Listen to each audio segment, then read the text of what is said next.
Uma boa noite a todos. Quero cumprimentá-los na paz do Senhor Jesus Cristo, amém? Tenho orado pela vida de vocês e que Deus nos abençoe nesse tempo. Vou fazer uma pergunta, você não precisa responder. Responde o seu coração. Você orou antes de vir para cá? Você orou? Deus, fala comigo. Senhor, abençoe. Nem conheço aquele pregador, nunca vi. Abençoe aquele tempo, abençoe essa igreja que vai ouvir a palavra. Você orou? Se você não orou, ore agora. Não, pastor, orei, pois ore de novo. E enquanto a mensagem acontecer, esteja aí onde você está, vez por outra, pedindo a Deus, naquela oração que a gente chama de oração relâmpago. Olha a chuva aí, né? Aquela oração relâmpago. Senhor, guarda isso no meu coração. Deus, eu já sei daquilo ali, mas me relembra, me encoraja. Vez por outra, faça essa oração aí a Deus, tá? Quero dizer para vocês que esse tema é um tema muito interessante, mas também um tema frustrante. Por que é frustrante? Porque tem muita coisa para falar. Muita coisa para falar e eu não sei exatamente o que é mais necessário ao seu coração, à sua família, à sua igreja hoje. Por isso que a gente deve orar. Então talvez você venha aqui com perguntas e saia daqui com mais perguntas. Então, meu Deus do céu, vem para o lugar errado. Talvez você não tenha perguntas, mas você saia daqui com seguranças, com encorajamento. Então, de alguma forma, para mim é uma alegria sempre estar trazendo a palavra de Deus, mas não deixa de ser também frustrante, porque tem muitos textos que eu gosto de passear, mas por causa do tempo não poderei fazê-lo, tá? Mas volto no tempo, volto para o ano de 2008, 2009, quando eu fui chamado ali ainda jovem, um rapaz, solteiro, para trazer a primeira mensagem na vida, a primeira pregação. E a primeira pregação que eu dei na minha vida foi exatamente falando sobre batalha espiritual. Que legal, né? E estou aqui depois de tantos anos, talvez aí 15, 16 anos depois, trazendo a mesma mensagem. Me lembro que naquela época fui orientado a ler Efésios 30 vezes. Li Efésios 30 vezes, bem moleque, então muita coisa que eu sei ainda é daquela época lá, ainda jovem, um garoto, um rapaz, lendo sobre Efésios. Então eu queria que vocês abrissem em Efésios capítulo 1, eu quero poder passear com vocês um pouquinho só, gostaria de passear mais, eu quero passear hoje um pouquinho no livro aqui da Bíblia, essa carta de Paulo, carta aos Efésios. Quero que vocês leiam aí o capítulo 1, nós vamos ler um texto um pouquinho grande, eu quero pincelar uma coisa só desse texto que nós vamos ler agora, vamos ler outros. Uma coisa só, vamos lá. Paulo, versículo 1. Paulo, apóstolo de Cristo Jesus, pela vontade de Deus, aos santos e fiéis em Cristo Jesus que estão em Éfeso. A vocês, graça e paz da parte de Deus, nosso Pai, e do Senhor Jesus Cristo. Bendito seja o Deus e Pai de nosso Senhor Jesus Cristo, que nos abençoou com todas as bênçãos espirituais nas regiões celestiais em Cristo. Porque Deus nos escolheu antes da criação do mundo, para sermos santos e irrepreensíveis em sua presença. Em amor nos predestinou para sermos adotados como filhos por meio de Jesus Cristo, conforme o bom propósito da sua vontade, para o louvor da sua gloriosa graça, a qual nos deu gratuitamente no amado. Nele temos redenção por meio do seu sangue, o perdão dos pecados de acordo com as riquezas da graça de Deus, a qual ele derramou sobre nós com toda a sabedoria e entendimento, e nos revelou o mistério da sua vontade, de acordo com o seu bom propósito que ele estabeleceu em Cristo. Isto é, de fazer convergir em Cristo todas as coisas, celestiais ou terrenas, na dispensação da plenitude dos tempos. Nele fomos também escolhidos, tendo sido predestinados conforme o plano daquele que faz todas as coisas segundo o propósito da sua vontade, a fim de que nós, os que primeiro esperamos em Cristo, sejamos para o louvor da sua glória.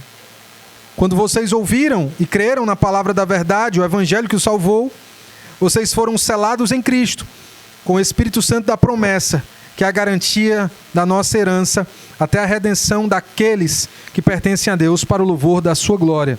Povo lindo, povo querido, povo amado, nós começamos essa carta complexa, profunda, doutrinária, onde o apóstolo Paulo deseja explicar algumas coisas para o bem, para a saúde e para o progresso da sua igreja. Inclusive, essa igreja foi muito importante no Novo Testamento. O apóstolo Paulo, então, começa o capítulo 1 com essas nomenclaturas, termos difíceis para nós. Muita coisa profunda para nós, mas sempre para nos dar garantia e nos trazer um grande motivo que temos em nossa vida. Pergunto a vocês perceberam aqui um termo, uma palavra que se repetiu? Podem falar. Vocês estão inimigos? Vocês são meus inimigos? Pode falar comigo. Para o louvor da sua glória. Isso se repete 3 vezes. Para o louvor da sua glória, para o louvor da sua glória, para o louvor da sua glória. Seria então, meu querido pastor Azarias, como Santo Agostinho falou, uma homenagem ao Pai, ao Filho e ao Espírito Santo? Então, para o louvor da sua glória. Nós temos a existência do ser humano para o louvor da sua glória. Nós temos o evangelho da redenção para o louvor da sua glória. Nós temos o poder agindo na igreja, a eleição acontecendo para o poder da sua glória, para a glória de Deus.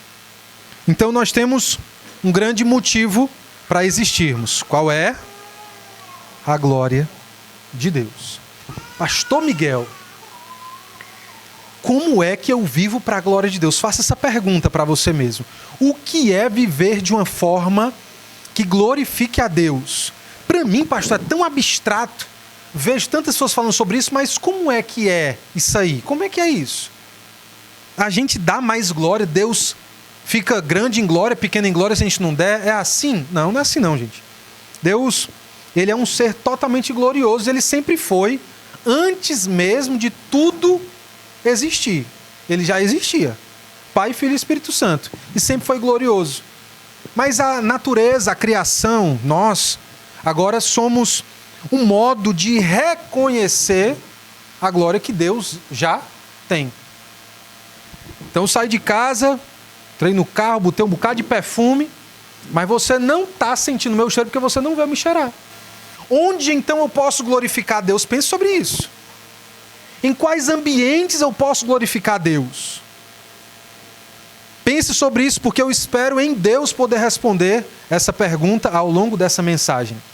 Meus queridos, irmãos e amigos, se o maior motivo da nossa existência é viver para Deus, adorando, reconhecendo, obedecendo, se admirando, se impressionando com Ele, o que é então que o diabo quer? Eu quero começar por aí. Se é que nós estamos numa conferência sobre batalha espiritual. A conferência, pastor Zares, não é sobre anjos e demônios. É sobre batalha espiritual. Não é sobre teologia dos anjos. É sobre batalha espiritual. Então eu só tenho 2 mensagens com vocês. Se eu ficar perdendo muito tempo aqui, no antigo pro novo, eu não vou sair para canto nenhum. Vocês vão sair daqui, eu não entendi, foi nada que você me falou. Foi mais confundir minha cabeça. Então eu quero dar aqui, apresentar para vocês a batalha, mostrar para vocês quem é o inimigo, como é que a gente luta, como é que a gente vence. Eu quero trabalhar por aí, para que isso fique claro na nossa cabeça. Eu não estou aqui para que você tenha um profundo conhecimento sobre demônios. A gente nem tem tempo para isso. Mas vamos começar por aí. Se a minha vida consiste em glorificar a Deus, o que é que o diabo quer? Já matou e a charada? Ele quer que eu viva qualquer vida. Ele quer que eu viva qualquer vida, menos a que eu glorifique a Deus. Então vamos começar por aí. Ele vai trabalhar para que a gente não glorifique a Deus. Não significa que o diabo quer me ver usando crack. Não. Não significa que o diabo vai querer ver o pastor Miguel num prostíbulo, num cabaré. Talvez não. Se acontecer, ele vai dar um bando de risada da minha cara. Mas talvez não. O que ele quer da minha vida talvez seja uma coisa mais simples, mais sutil, mais discreta. Ele quer simplesmente que a minha vida não glorifique a Deus. Você acha que o diabo quer que um bocado de pessoas entre numa seita e adore a ele? Ele está muito preocupado com isso, não. tudo que ele quer é apenas desviar as atenções da pessoa mais importante que existe. Em Efésios capítulo 1, vai dizer que Deus revelou o mistério da sua vontade. Mistério é algo, é uma nomenclatura que nós utilizamos para uma coisa que existia, funcionava no Antigo Testamento, mas que só agora veio uma clareza maior, uma luz maior. Isso é um mistério sendo revelado. E ele vai dizer que o mistério da existência, da história, é que Deus, o Pai, está fazendo todas as coisas convergirem para o seu Filho Jesus Cristo. Tanto no céu quanto na terra. Ele vai dizer, tanto nas regiões celestiais quanto aqui. Tudo, então, tem que convergir para a pessoa de Jesus Cristo. Essa é a finalidade da história. Deus falou isso por meio de Paulo, quando ele escreve aos Efésios. Ou seja, toda a nossa vida é uma vida para glorificar a Deus, e nós glorificamos a Deus quando nós alcançamos esse propósito de Deus, que é fazer tudo convergir para o seu Filho. Como é que eu glorifico a Deus? Já dei a dica. Jesus Cristo tem que estar no centro. Para eu glorificar a Deus, Jesus Cristo precisa estar no centro da minha vida. O Evangelho, que é poder de Deus para a salvação de todo o que crê, precisa estar na minha vida. Inclusive, a única mensagem que eu dei aqui na congregação, há mais de uma década atrás, foi sobre o Evangelho e seu poder de Deus. Com certeza ninguém lembra aqui, porque ninguém lembra da pregação, nem que foi pregado domingo passado, quanto mais de 10 anos, né? Mas eu lembro, que eu guardo o rancor do bem. O que é bom eu guardo no meu coração, né? Então lembro de estar com vocês aqui. Meus amados irmãos e amigos, Jesus precisa estar no centro. Então, o inimigo, popularmente chamado de capiroto, ele está doido para que você ache que esteja buscando a Deus. Ele vai ficar até tranquilo com isso. Ele vai dizer assim, não, o que importa é se falar de Deus. Falou de Deus, eu estou dentro. E você pode até fazer suas orações. E você pode até inventar de ler Bíblia. Ele vai ficar um pouquinho chateado, mas está tranquilo. Desde que Jesus Cristo não esteja no centro da sua vida, mudando a sua vida. Se isso não acontecer, então ele está tranquilo, ele está satisfeito.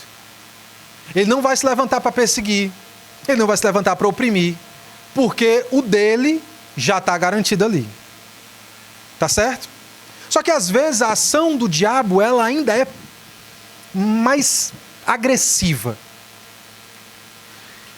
Como nós somos seres criados à imagem de Deus, o inimigo que odeia a Deus quer fazer de tudo para que o ser humano ele consiga chegar no pior nível que ele pode chegar. E isso aí é uma brincadeira que Satanás faz. Isso é uma diversão que ele tem.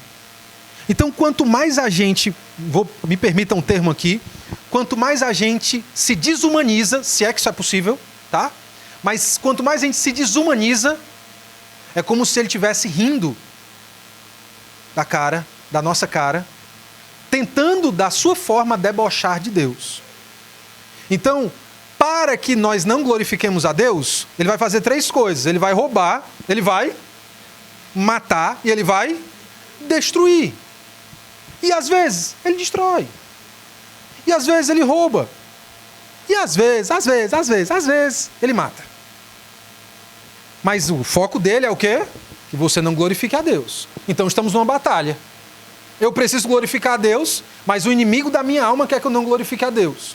Eu glorificarei a Deus se Cristo estiver no centro. Onde o Evangelho do Senhor Jesus estiver no centro. Jesus estiver no centro. Mas ele quer que Jesus não esteja no centro. Então ele quer que Jesus seja ouvido. Ele não quer que Jesus seja crido. Então ele vai roubar, matar e destruir. E para algumas pessoas ele vai trabalhar muito bem o egoísmo. Na nossa geração, o diabo tem trabalhado de uma forma incrível, tem dado super certo, viu? Ele tem feito um trabalho incrível na nossa geração. Eu falo na nossa geração, nos jovens que vieram depois de mim. Eu já não sou mais oficialmente jovem.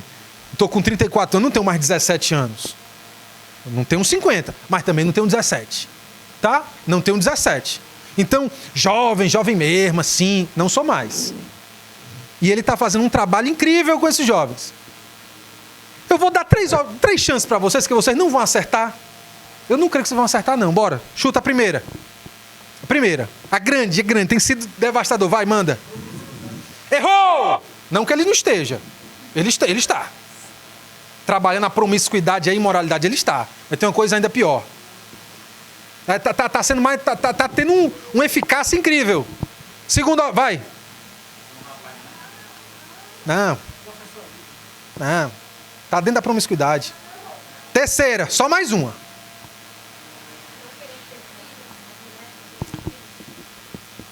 Tá ficando quente. Como tá ficando quente, vou dar mais uma oportunidade. Quarta. Tá aí, é nessa área aí, é mais ou menos aí. Vai. Tá nessa área aí também. Vou dar mais outra chance, que eu tô bom. Um brinde a vocês. Vai, mais uma. Tá quase, eu vou dar mais uma chance. Tá quente. É só juntar agora. Alguém quer se arriscar? Tu quer se arriscar não? Tá com medo? Tá com medo de errar? Manda a tua. Pessoal,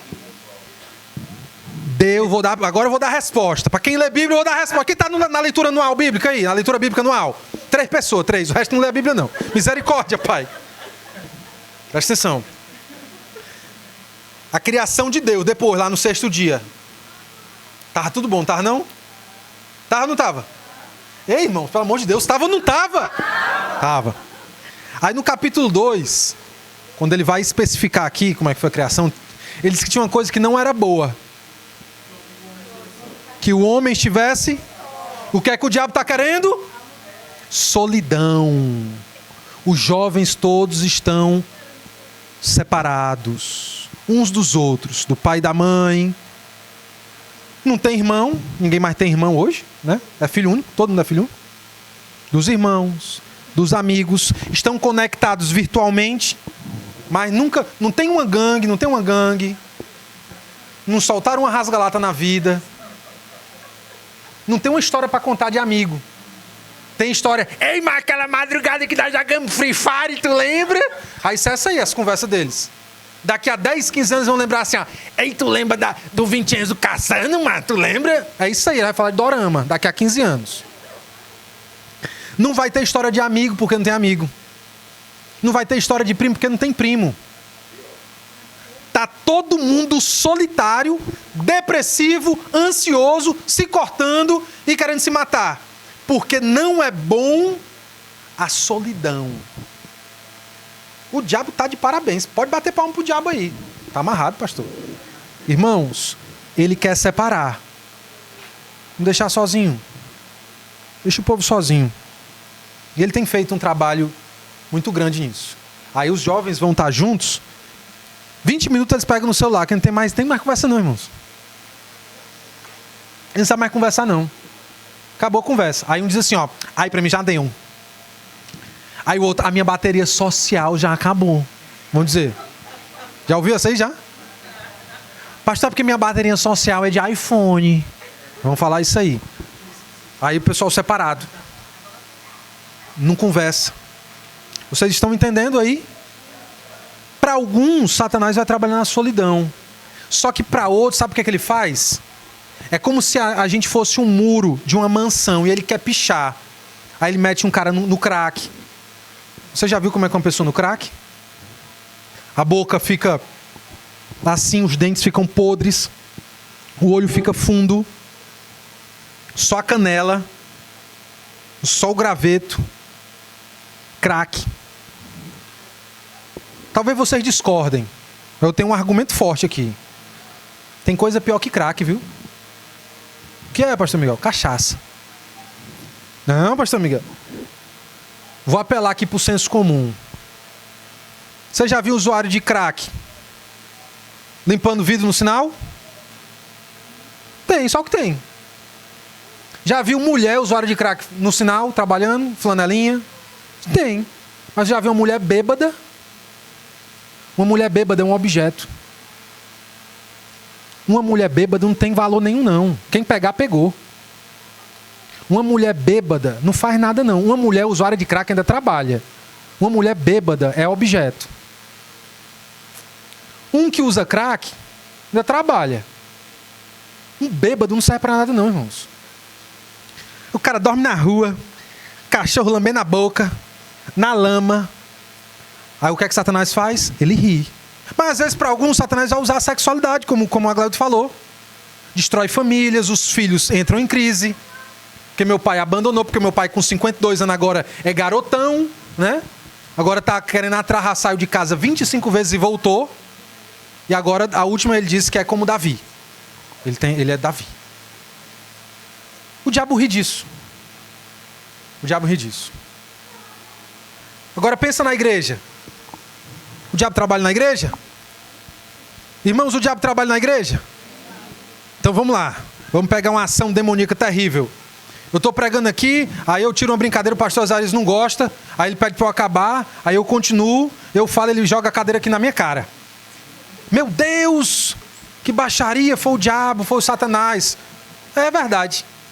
Mas às vezes o diabo não trabalha assim. Uns irmãos jogando cadeira na cara um do outro, às vezes não é assim que o diabo trabalha. Às vezes é mais sutil. Como é? É só tirando Cristo da pregação. Tira Cristo da pregação. Tira Jesus da música. Tira Jesus da oração. Irmãos, pelo amor de Deus, eu fui para um casamento uma vez que o pregador... Vou nem dar muita pista não que vocês vão pegar. Vou nem falar muito não. O pregador foi fazer o casamento. Aí ele falou assim, ó. Tá aqui o noivo, a noiva. O noivo é educador físico. A noiva... Não posso nem falar também a profissão, que é para não... São dois funcionários aí da área da saúde. Pegou já? Ó, é terrível, né? O pastor não pode nem mais contar a história. Bando de fofoqueiro. Aí ele falou assim, ó. O casamento, Deus fez bom, mas o diabo deixa doente. Mas com Deus, dá para continuar. Foi essa pregação do pastor. Foi essa pregação. Ele não falou de Jesus. Estava lá uma ruma de pagão nesse casamento. Ele não falou de Jesus. Ele foi orar. Ele não orou em nome de Jesus. Ele não orou em nome de Jesus. Então, às vezes, a ação do diabo é... Tira Jesus. Tira Jesus aí. A sua vida existe para a glória de Deus. Amém? Amém. E a glória de Deus se converge em Cristo. Então, busque a Cristo. Não é assim? E qual a finalidade da igreja? Qual o motivo da igreja existir? Aí a gente pode dar a mesma resposta? Será que dá certo? Dá certo e ainda dá além. Dá para continuar a resposta. A igreja serve para glorificar Deus, desde que ela possa estar ali, se convergindo em Cristo. E se isso é verdade, ela tem uma missão de fazer o mundo inteiro, nações inteiras também, convergirem tudo para Cristo. Então ela tem que discipular as nações. Amém, irmãos? Aí o que é que o diabo faz? Não saia não, fique só aqui mesmo. Fique só aqui. Quem lembra da pandemia? Quem lembra da pandemia? Quem lembra do lockdown? Da quarentena? Tudo fechado. Qual era a proposta do governo? Isolamento para não espalhar a doença. O que é que o capiroto faz? Isola a igreja, que é para a influência cristã da igreja não se espalhar pela vizinhança, pelo bairro, cidade do país. É ou não é? É ou não é, irmãos? É ou não é, irmãos? Isola a igreja, para que na igreja só esteja os da igreja. Para que os da igreja fiquem só dentro da igreja mesmo. E os ministérios da igreja é só para cuidar de dentro da igreja. E os aconselhamentos é só para dentro da igreja mesmo. Deixa aqui. E a música é baixinha, só para nós aqui, nós aqui. E o ministério infantil também é só para os nossos aqui, os nossos. Eu vou dizer que uma igreja dessa é uma igreja onde o diabo tem tido vitórias e mais vitórias. Porque tudo o que ele quer é que Cristo não seja anunciado, crido, adorado na igreja e fora. Se a igreja está adorando, então ele fica só entre vocês. Aí quando vem um visitante, ninguém fala com o visitante. Quando vem um visitante, ninguém cumprimenta o visitante. Quando vem um visitante, o povo é tão desacostumado a visitante que pergunta: ô irmão, você é de que igreja? Porque é tão crente que ninguém vai visitar a sua igreja, que quando visita, pergunta: tu é de que igreja? Irmão, Satanás está dando gargalhada.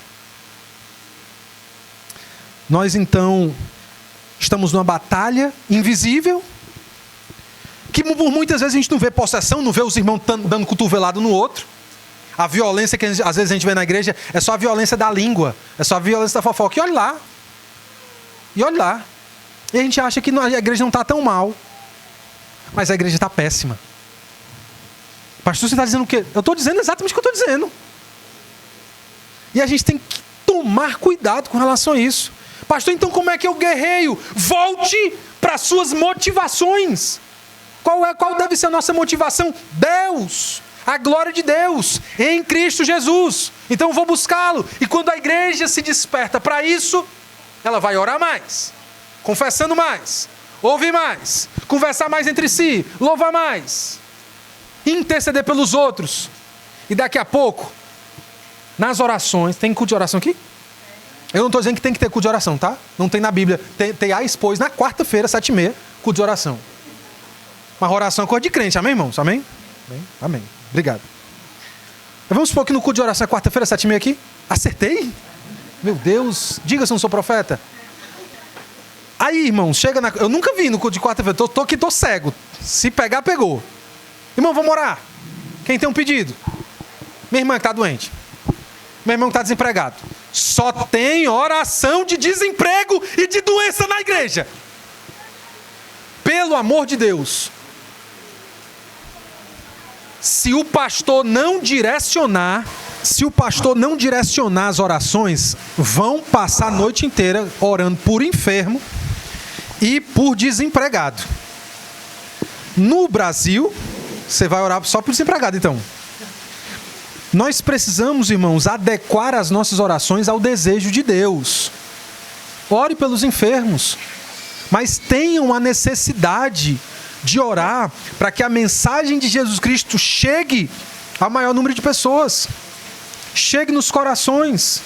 Irmãos, desafio vocês. Cheguem 15 minutos antes, 20 minutos antes do culto. Junte 2 ou 3 aqui, de joelho, sentado. Clame a Deus pela vida desses missionários aqui. Clamem a Deus pela igreja de vocês, clamem a Deus pelo bairro. Coloquem aqui as balas de munição de oração. O Senhor tem misericórdia no egoísmo, na solidão, depressão, na promiscuidade, nos vícios do nosso bairro. Senhor, nós não sabemos, mas tenha misericórdia, nos ajude a ser luz, nos ajude a servir ao nosso bairro com amor, com oração, com o que nós temos, porque nós queremos, meu Deus, fazer o nosso bairro convergir para Jesus Cristo, Senhor. Irmãos, a igreja começa a pensar assim, ela começa a orar assim. Daqui a pouco um irmão fala assim: pastor, desculpa, não leva mal não. Quem sou eu para me meter no seu ministério? Mas o que é que o senhor acha da gente fazer uma vigília? O senhor acha que a gente está precisando? Não. Vamos fazer uma vigília de oração. Irmãos, o negócio começa a ficar... Vamos orar. Vamos ter um cronograma de oração aqui pelas nossas crianças, pelas mães, pelas gestações. Vamos orar pelos nossos pequenos. E aí o povo ora, mas nós queremos orar para que eles sejam bênção no colégio, para que eles sejam luz ali. Senhor, abençoe as famílias. Senhor, abençoe os nossos aniversários, para que a gente chame só crente não, chame os pagãos para o nosso aniversário. E lá a gente prega o evangelho, 5 minutinhos. Conta o seu testemunho, 5 minutos. Você não consegue não? 3 minutos? Quem você era, como é que você encontrou Jesus, quem você é hoje? Quando a igreja começa então a voltar a viver para o que ela foi chamada, aí ela começa a entrar numa guerra mais de frente com as forças espirituais das trevas.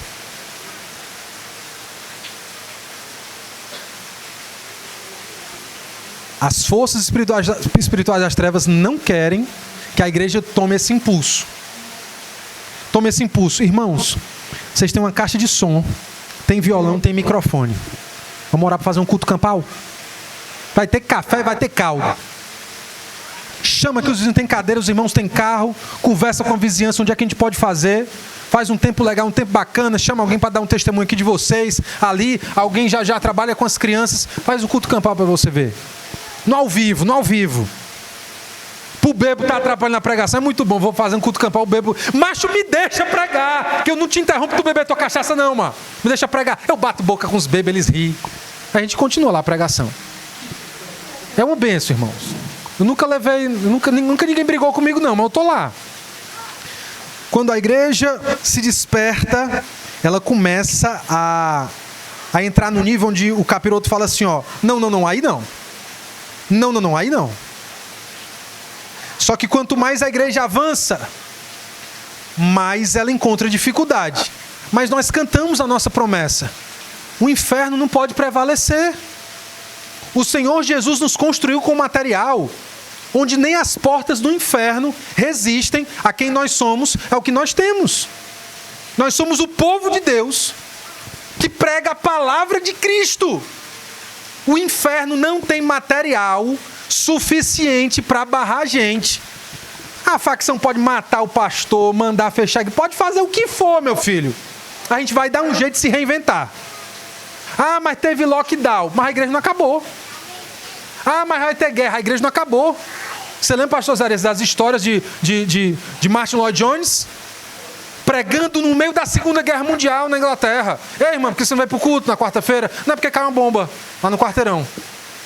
Por que você não vai para o culto? Não, porque caiu uma bomba lá em casa. Mas graças a Deus sobrevivemos. O pastor continuou pregando no meio da guerra.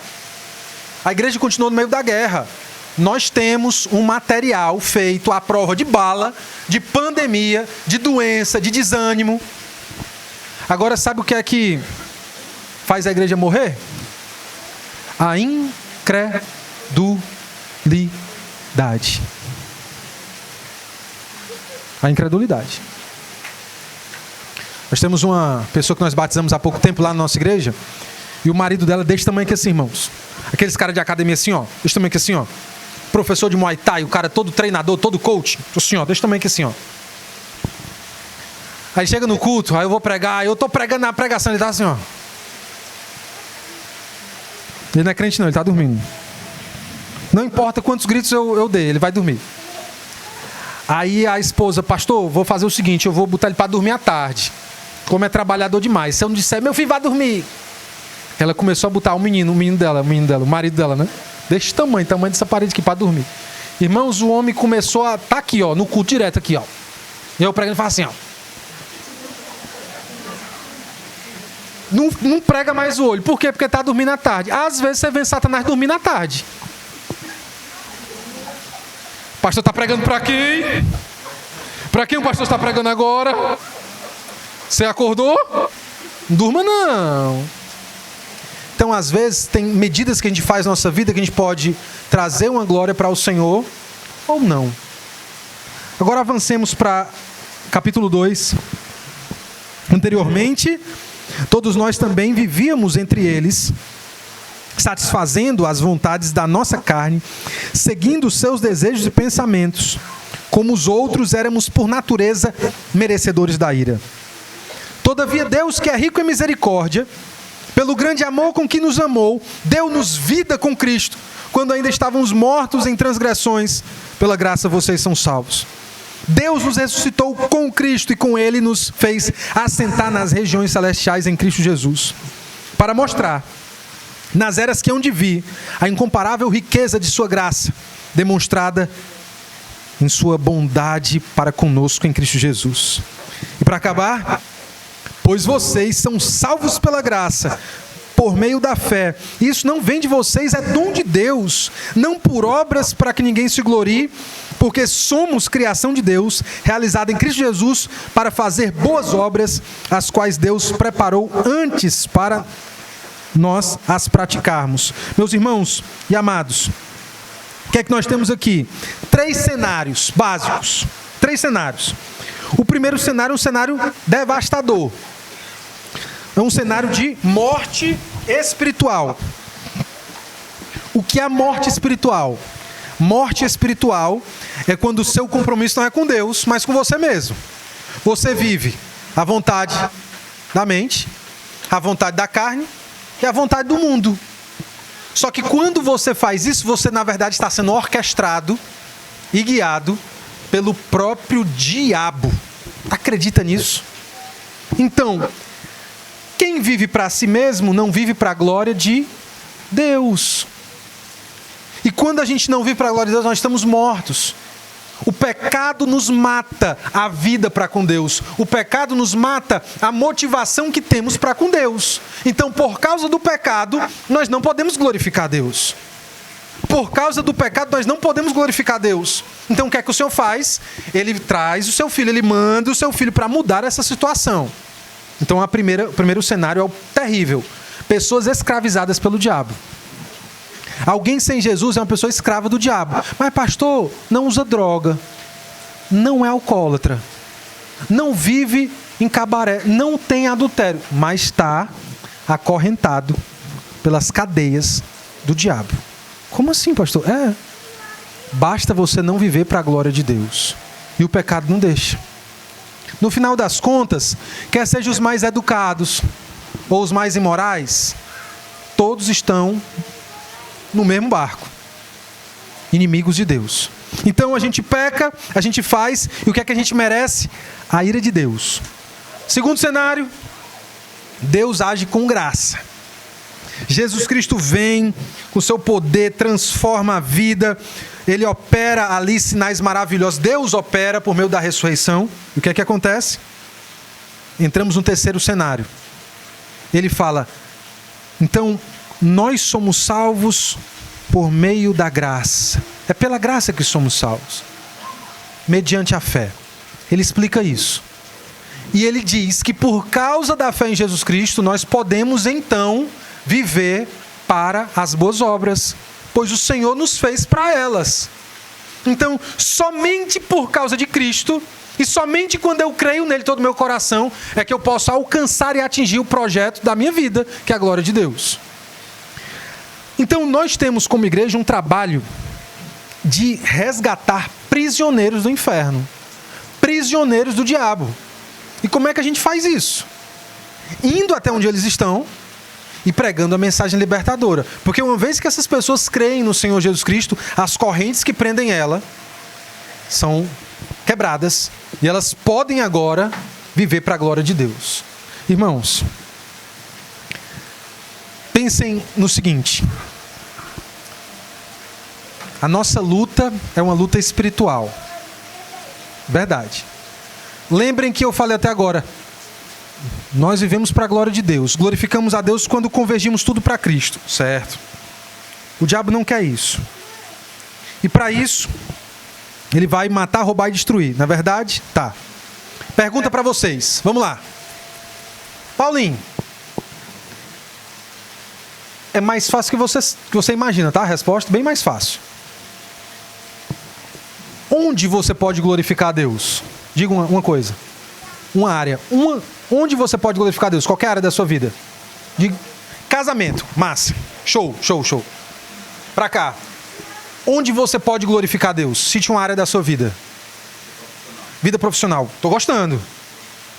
Adoro. Já pegou? Pegou, né? Onde mais eu posso glorificar a Deus? Bem, eu tenho casa, eu tenho trabalho, eu tenho uma igreja. Independente se eu sou inteligente ou burro, se eu tenho estudo ou não, eu tenho família, tenho trabalho, tenho uma igreja. Onde é que o diabo quer? O que é que o diabo quer fazer? Conflito, macho. Entre quem? Entre eu e minha esposa. Conflito entre eu e meus filhos. Conflito no trabalho. Conflito na igreja. Conflito. E no conflito, o inimigo ganha força. Por isso que a comunhão da igreja é tão importante, viu? Por isso que o amor de marido e mulher é tão importante. Por isso que a obediência de filhos para os pais e os pais, num discipulado com os filhos, isso é muito importante. Por quê? Porque dentro do diálogo a gente vai vencendo. Então, se você olha para a batalha espiritual, lá, o apóstolo Paulo vai dizer, a nossa luta não é contra carne e sangue, que significa pessoas. Pastor, mas você não sabe, não, meu marido é o cão. A sua guerra não é contra o seu marido. Pastor, mas minha esposa é louca, o nome dela era para ser Jezabel. É ruim, pastor, minha esposa é ruim, é maluca. Eu sei que ela é maluca, eu acredito em você. Mas a sua luta não é contra ela. Pastor, você não conhece meu filho não, pastor. Meu filho é o comandante aqui do bairro. Sua luta não é contra o seu filho. Pastor, meu chefe é endemoniado, tenho certeza. Sua luta não é contra o seu chefe. A sua luta é contra quem gera o conflito. A sua luta é para quem faz os conflitos acontecerem. Se você não vê Satanás aí, você vai brigar. Mas se você tem discernimento espiritual, você vai orar e buscar a Deus. Na igreja, a gente não chega às mesmas conclusões às vezes. E sabe o que é que o diabo quer na igreja? Colocar a gente uns contra os outros. Uns contra os outros. Onde é que o diabo trabalha? No mal entendido. Eu pensei que era isso, mas não era. Eu pensei que tu tinha falado isso, mas não falei. Eu pensei que tu tinha mas não fiz. Ele usa esses detalhinhos e coloca a gente um contra o outro. Irmãos, o que é que a gente faz? Ora. Clama a Deus. E persevera. Porque se o conflito é espiritual, a gente vai vencer espiritualmente. Jesus estava orando no Getsêmani. Ele pede para os discípulos orarem com ele. Vocês lembram dessa história? Mas os discípulos não oraram, eles dormiram, não foi? E Jesus volta, pode orar? Eles não oram, dormem. Na terceira vez já basta. Chega um bando com pau para prender Jesus. Você lembra o que é que Pedro faz? Você lembra o que é que Pedro faz? Pedro pega um objeto perfurante, cortante, tá? Um simulacro de espada, e ele corta a orelha, né? Tinha um pastor conhecido meu que dizia, ele mirou no meio do quengo, mas o homem virou assim e pegou só na orelha. Era o pastor que brincava. Pedro queria defender Jesus com a força do seu braço. Pedro queria defender Jesus com as próprias armas. Mas a forma que Pedro deveria ter lutado era orando. E Pedro foi dormir. Aí a gente não faz o certo na hora que é pra gente fazer. E quando é pra gente fazer, em vez da gente querer ajudar, a gente faz atrapalhar. Vamos fazer uma assembleia. Não, Deus me livre, eu tenho trauma que a assembleia é pau de briga direto. Por quê? Satanás adora uma assembleia, mas... Pega uma ruma de gente que está sem ler a Bíblia, uma ruma de gente fofoqueira, para botar no mesmo canto que tem um bocado de gente que gosta, que é Deus, quer tomar decisões, aí fala o quê? Briga. É briga. A gente não vai nem pro culto, macho. Na assembleia tá lá, na assembleia. Nem pro culto vai, macho. O diabo adora, mano. Botar a gente uns contra os outros. Por isso que o apóstolo Paulo fala: esposas, façam assim, esposos, assim. Pais, façam assim com os filhos. Filhos, façam assim com os pais. Senhores, tratem assim os funcionários. Funcionários, tratem assim seus senhores. Igreja, olha, presta atenção. Porque a fonte da guerra, o miolo da guerra, está nos conflitos. Não espere endemoniado para você concluir que é ação satânica. A gente vence Satanás muitas vezes é com comunhão, com amor, com perdão, com arrependimento, com serviço. Pastor, o casamento está ruim, está por um triz. Pegou a dica? Ore, perdoe, se arrependa, faça, chegue, trabalhe, prepare, sirva. Tá aqui, ó, lavei a louça. Fez nada mais que a sua obrigação. É Jezabel, né, mano? Fez nada mais que a sua obrigação, mas tu continua servindo, orando, amando, tratando bem. Aí a pessoa é desaforada, você não trata com desaforo, você trata com paciência, porque o amor é paciente. Porque o amor espera tudo, tudo sofre, tudo espera, tudo crê, tudo suporta. Aí eu vou amar desse jeito, ó. E ainda diz assim, pastor, não vou dar gostar ao cão, pastor. Não dê, não se separe. Eu não vou dar gostar ao cão. Ame, seja paciente. Pastor, mas eu não sou feliz. O amor tudo espera, tudo sofre, tudo crê. Ah, mas eu não sou feliz. Não é sobre você. É sobre a glória de Deus convergindo em Cristo. Não é sobre a sua felicidade. Quando você viver para isso, aí você vai encontrar felicidade. Quando você viver para isso, você vai encontrar felicidade. Pastor, mas a igreja está difícil. O que é que você faz? Você ora, clama a Deus, serve, ama. Obedeça a Deus, a Bíblia. Pronto. Não, pastor, mas faça. Se submeta a Deus. Resista ao diabo e ele vai fugir de você. Então, quando a gente olha para Efésios capítulo 2, pessoas escravizadas, o evangelho aqui, e me transformando para eu viver para as boas obras, o evangelho também me transforma para que eu vá lá onde as pessoas estão, para que elas possam ser resgatadas. E nós falhamos nisso. Eu vou dizer de uma forma que nós falhamos como igreja nisso. Vou apelar aqui para um clichê. A gente trocou o id pelo vinde. Em vez da gente ir até onde as pessoas estão, a gente espera que elas venham até onde a gente está. Algumas vão vir mesmo, mas a maioria não vai. E a gente tem que ir. A gente tem que calçar as nossas sandálias do evangelho e ir até as fortalezas de Satanás e desprender os cativos, desprender os escravizados. A gente faz isso com o poder do evangelho. Então como é que a igreja quer vencer? Tendo Cristo no centro.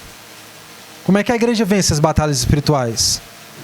Fazendo uso do evangelho para salvar a vida das pessoas. Como é que a igreja começa a vencer as batalhas espirituais? Quando a igreja vive uma vida de transformação, uma vida para a glória de Deus. E quando isso acontece, isso é tão dinâmico, tão inspirador, que a gente não consegue se satisfazer apenas nisso. A gente quer mais. Irmãos, estou chegando ao fim da minha fala, eu quero fazer um desafio para vocês.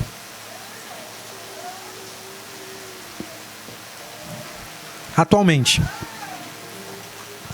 você tem orado para essa igreja aqui crescer? Ore por isso. Você tem orado, Senhor, eu queria chegar no final de 2024 com pelo menos 20 batismos aqui na nossa igreja. Ixi, meu irmão, 20, é? Ore, mano. Há impossíveis para Deus? Ore. Eu quero um compromisso aqui. Se é 20, então eu quero batizar pelo menos 2 aí. 2. Sobrinho, um neto. Meu Deus, eu quero estar aí. Invista na vida dessas pessoas em oração, clamor, conversa. Sabe qual é uma das formas mais maravilhosas de a gente pregar o evangelho? Na nossa mesa. Cafezinho. Na conversa. E aí, como é que tu tá? Pai, tô bem não, cara. Pai, pastor, o meu patrão disse que vai me botar pra fora. É mesmo, cara. E aí, como é que tu tá? Pai, tô ansioso, cara. Tô ansioso que eu não sei não como é que vai ser. Tu abre aqui a palavra. Pai, deixa eu compartilhar um negócio contigo. Buscai primeiro o reino de Deus e a sua justiça. Todas as demais coisas vão ser acrescentadas. Cara, tua prioridade deve ser isso. É mesmo, é, macho? Ei, mas minha mãe era crente. Eu já tinha ouvido falar já disso aí. Conversa na mesa. Conversa na mesa. A sua mesa é lugar para os seus familiares. A sua mesa é lugar para os seus amigos. A sua mesa é lugar para os seus conhecidos. Gente que você quer bem. Você não come com gente que você não quer bem. Use a sua mesa. Esteja em oração. Eu vou decorar um versículo. Vou falar esse versículo para a pessoa. Se una. Eu queria muito que vocês pedissem, importunassem o Senhor. O Senhor faz a gente crescer. Faz a gente crescer. Em quantidade, em qualidade, em maturidade. Faz a gente crescer. E eu vou te pedir mais, Senhor. Eu quero que a gente cresça não é só por meio dos nossos filhos, não. A gente também quer ter filhos na fé. Faça essa oração, Senhor. Mas eu vou dizer uma coisa. Se prepare para a guerra. Porque quando você começa a orar assim, a sua vida começa a virar de cabeça para baixo. Mas essa é a vida que o Senhor nos chamou para ter. Faça um trabalho de evangelista. Cumpra o seu papel, Timóteo. Cumpra o seu papel de evangelista. Só assim você vai cumprir plenamente o seu ministério. Vocês estão preparados para isso, irmãos? Ou essa conferência teológica era só para vocês saberem mais? Vocês querem que acabe essa conferência teológica, vocês com algum desafio para mudança? Ou é só uma coisa para vocês ouvirem, para o pastor que vai embora e vocês nunca mais vão ver? Ele vai morrer no meio do caminho.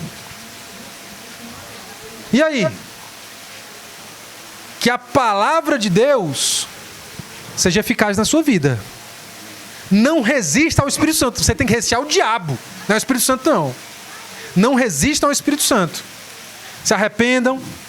Clame ao Senhor. Senhor, eu nem tenho orado por visitante. Eu não tenho nem convidado ninguém para vir para o culto.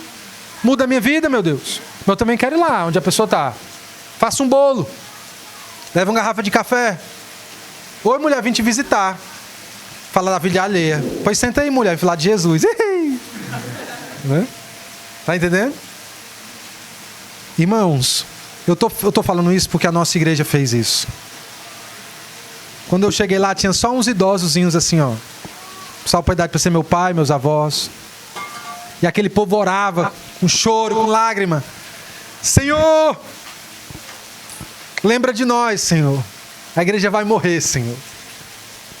Levanta, Senhor, Deus jovem. Traz jovem para a igreja. Não tinha nenhum jovem na igreja. Eu fui o primeiro jovem a chegar na igreja, fui eu. Depois desse processo terrível de divisão. Eles oraram, irmãos. Oraram. Nós éramos 3 igrejas. 3 igrejas sem pastor. Nós temos 3 igrejas com pastores. Não, nós temos 4 igrejas. Não, nós temos 5 igrejas agora, irmãos. 5 igrejas, irmãos. Nós temos 6 pastores, irmãos. Não tinha nenhum, tem 6 hoje. Os irmãos orando. Orando, clamando, jejum, oração, vigília. Clamando. E Deus tem feito algo lá, ó. E é massa. E tá bom demais, ó. E eu fico muito feliz. Se vocês puderem estar lá, conhecer, vão ser muito bem-vindos. Por favor, pastor Zarias, antes deste menino nascer, apareça lá. Em nome de Jesus. Para a gente poder se alegrar junto. E dizer o que para trás ficou, ficou para trás. Daqui para frente, vamos seguir para o alvo. E o nosso alvo é Jesus. Deixa o que para trás ficou lá para trás. Agora é Jesus. Se Jesus não for o centro da igreja, alguma outra coisa vai ser. Vai ser uma família que tem dinheiro, vai ser o centro da igreja. Vai ser o pastor que acha que é dono. É o velhinho na igreja. Não, porque começou na minha casa, no meu quintal. Ele acha que a igreja é dele. Se Jesus não for o centro, alguma outra coisa será. Um projeto social. Alguma coisa vai ser. Que o evangelho seja o centro dessa igreja para a glória de Deus. Amém, meu povo querido? Amanhã tem mais? Em nome de Jesus. Se eu estiver vivo, chegar aqui, em nome de Jesus, vai ter mais. Estejam orando. Estejam orando. Para Deus trazer transformação para cada um de nós. Desafios. Feche seus olhos e me acompanhe nessa oração em nome de Jesus. Senhor, nós agradecemos por essa noite. Muito obrigado por essas músicas que cantamos, pelos reencontros que eu já tive, pelos abraços que eu já dei, pela água, pelo café, pela chuva que cai, Senhor. Eu oro pedindo as tuas bênçãos para cada um que aqui está, Senhor Deus. E eu te peço em nome do Senhor Jesus Cristo, que a nossa vida, a nossa família, o nosso trabalho, filhos e igreja, que em todas essas áreas possamos glorificar o teu nome, convergindo tudo para Cristo Jesus, o teu Filho. Queremos viver para essas boas obras, em casa, como marido, esposa, como pais ou filhos, as boas obras como funcionário ou patrão, as boas obras como servos diante do teu povo. Chame-nos e capacita-nos para as tuas boas obras, porque as boas obras é o resultado do que o teu evangelho faz. Sem o teu evangelho estamos mortos e merecedores da ira, mas por causa de Jesus, por causa da tua graça sobre nós, podemos viver a salvação, a fé e as boas obras. Cuida dessa igreja, meu Deus. O Senhor poderia dar 20 pessoas batizadas até o final do ano? Eu não tenho dúvidas. Hoje eu te peço, traz um crescimento de 20 pessoas, no mínimo 20 pessoas até o próximo ano, Senhor Deus, por favor. Que familiares, colegas e vizinhos possam experimentar dessa maravilha que é o Evangelho de Jesus Cristo, a vida com Deus. Faz crescer essa igreja, Senhor Deus, em saúde, em qualidade, em quantidade, para a glória do Senhor. Que essa igreja ilumine cada vez mais esse bairro, que ela não seja um sal inútil, um sal no saleiro, mas que ela salgue e que ela ilumine. Para o louvor da tua glória nós oramos. Amém. Amém.